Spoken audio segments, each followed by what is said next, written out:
Welcome to Man Does Tech, where I solve the problems you didn't even know you had. In this video, I will explain how to use JPanel in Java. JPanel serves as a versatile container, allowing you to group and manage various graphical user interface components effectively.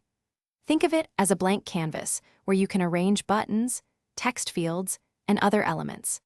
It's a fundamental building block for creating structured and organized layouts in your Java applications, offering great flexibility for both simple and complex designs. To begin, you'll create a new JPanel instance. Once you have your panel, you can easily add components to it using the add method. For example, you might add a J button or a J text field.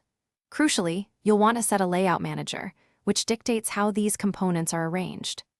Popular choices include flow layout for simple rows, border layout for 5 distinct regions, and grid layout for a structured grid. Let's delve into layout managers. Flow layout is straightforward, placing components one after another, much like text in a paragraph. Border layout offers 5 distinct areas: north, south, east, west, and center, perfect for a main content area with headers and footers. Grid layout, on the other hand, organizes components into a precise grid of rows and columns, ensuring uniform sizing. Selecting the right layout manager is key to achieving your desired visual structure. Finally, to display your JPanel, you'll integrate it into a JFrame, which is the main application window.